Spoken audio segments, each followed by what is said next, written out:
Welcome back everybody, this is Macmin, and today we will take a look at the Vault Mine, a creation or an updated version of the Mineshafts. Now I wanted to show you through what I've been working on and what will be included in future maps. So first off, this is a subversion or basically a derivative of this huge boy. We have here basically a vanilla Minecraft mineshaft that goes through the whole block, and this was the common way I used to implement the mineshafts into the worlds. With World Painter, it's kind of tricky to do this. I tried to make it more generative, but I haven't found really a way to implement any other than pasting in the mineshafts into my worlds. So this is kind of a tricky one. So the solution I came up with was to basically copy out a huge chunk with these mineshafts, so that we would have the option on our maps to explore also these ones and give us the chance to find plenty of stuff within those. So there's plenty to find, of course. There are custom generated caves and so on. From there on, we basically excluded every single part of the stone, removed diorite, granite, andesite, all the ores, and everything else basically. And what we were left with was just the wooden structure.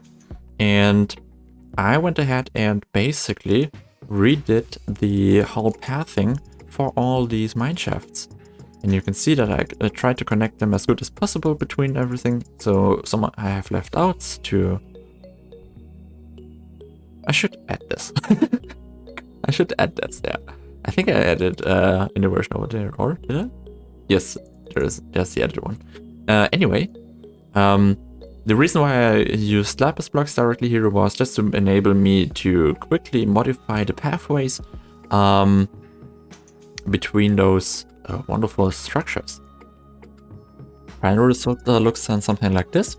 So we have the dirt or the really dirty ground underground around this area. When looking up images and references for mines, I noticed quite a lot. So the first thing that I choose to do was basically replace all the pathways, or most of them. Not all, because some of them have a multi-layer basically. So there will be hopefully enough spaces where it makes kind of sense. The second thing that I tried to do was, instead of lowering the mineshaft, as in example images that I have seen, I raised it. This for the main purpose, because I just hate bunking my head all over the place.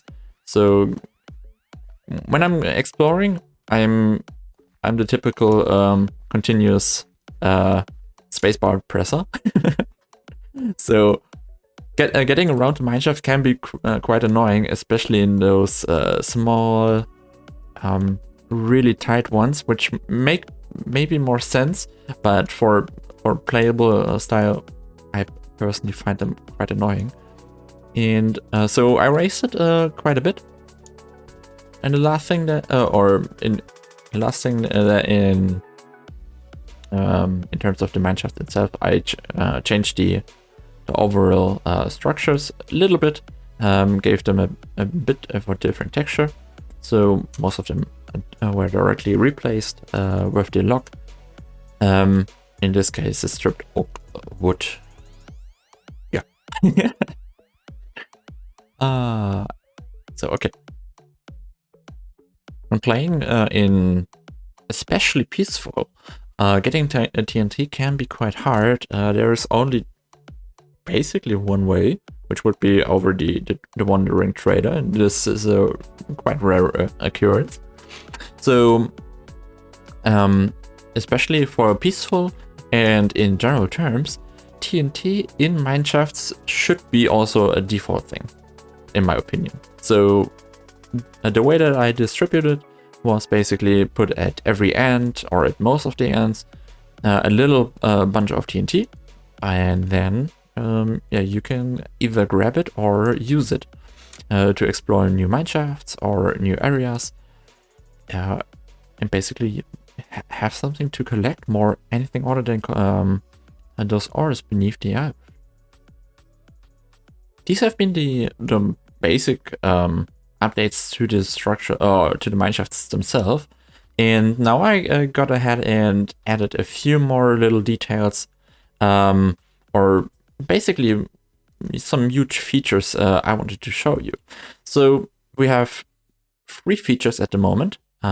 We have, of course, the indicative tower or building on the surface that would show you where a mineshaft could be. And of course, the mineshaft that goes all the way down. And then we have 2, maybe 3 chambers in the future that will hold onto different loots and different mob types. So the first thing that I would like to show you, let's go with this one. We have behind this graveled wall, we have this more or less structure that can be found in the world then later, and this is our seed vault. When doing those maps, I often encounter a few troubles, or maybe with the styling guide I went ahead and removed maybe a specific biome that included, for let's say, sweetberry bushes, or maybe had some of these mushrooms included. And the most common thing that I miss out is the bamboo, because I don't have many jungles, because with my jungles there is still a little problem. I managed to figure out where this false asset is that causes them to be so wrong. But I wanted to include the chance for you to basically gather bamboo, because this is the most valuable thing, especially for builders in survival. So there will be this huge vault which holds onto. We have oak saplings, birch, then dark oak, jungle, acacia, and the spruce ones. Then we have a bit of sponge behind these, and also a few vines. So basically everything that can grow and be regrown, and is essentially needed in a default Minecraft world. So let's pick this back up.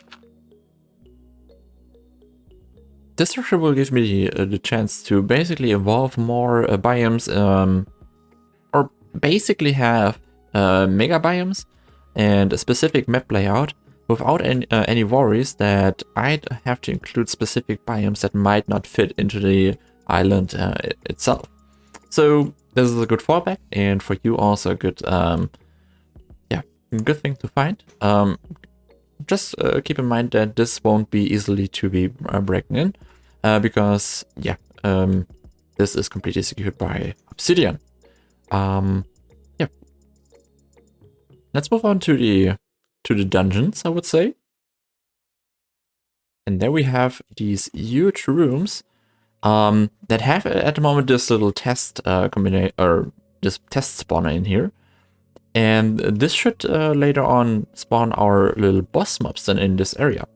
The current goal is to have maybe a big loot pile in this area where you can get for defeating these mobs and a huge reward. And yeah, this is my current goal with them. So we will have basically different types of them in our worlds. So let's see how this will develop. But this is a work in progress thing, of course. And just to show you, there will be also different versions. Here a direct one, and this is something that Simply Sark noticed, that instead of having these small pockets of diorite and granite and so on, that you would have layers, more or less, of these wonderful blocks. Most of the people don't like really diorite, but I find it a really interesting block because it's from further away, it's enough noisy to give enough texture to specific environments, and for itself, diorite can be quite an interesting and nice block, at least in my opinion. And also diorite has been a long-term solution for me and my maps when trying to color them with default Minecraft blocks. And finally, we have the wonderful structure on the surface that will later on indicate where this mineshaft will be. So this is a multi-parted building, more or less. We have, of course, many hideouts on the side. The symmetry is way broken up into so many parts of the building. But the most indicative English can be hard. We have this tower that basically shows or functions as a huge rope mine, I guess is the word. I'm looking for the right words right now.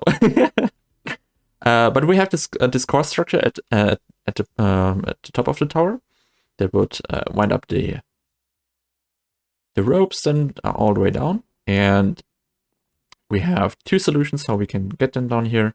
So the first one would be with the cauldrons, and the second one is, so if you're really brave, I would say you have here this water drop down to get down here. I don't remember if you need one or two water deep pockets. So should test this out. Give me a second. Okay, let's go. Yeah. So it is possible to get down here without troubles. And yep, then we have this lovely area that would be basically our entrance and to the whole mineshaft. And I hope this will basically be a good starting point. And this one includes another thing that will be quite essential for most of my maps. Because distributing lava over overworld is sometimes quite hard when you maybe forget about it. So I included these pockets of obsidian for the survival players later on to mine at, and basically have the chance to get into the nether, let's say quite easily, more or less. But of course, everything after that you need to do yourself. So I want to make it, I want to give you the chance for everything, but I don't just want to take you away the challenge. So this will probably go also away. Maybe I will leave one or two to give you a chance, but yeah, I think this is a bit over the limit or over the top. All right, this has been the vault mine. It will be essential. It will be an essential build that will be implemented into many of the worlds in the future, and will hold on to basically all the basics that you would need to complete the Minecraft world without any troubles. And yeah, so let me think in the comments what you think about it. What maps or what mobs? My bad. What mobs should we include for the dungeons? Should there be more loot for the seed vault? And let me know what you think about a few subversions of this vault style down into the comments. This is your time to take part in this world. And yeah, this is it. You've been watching Macmedden and a little showcase. Take care. Have a good one. Bye bye.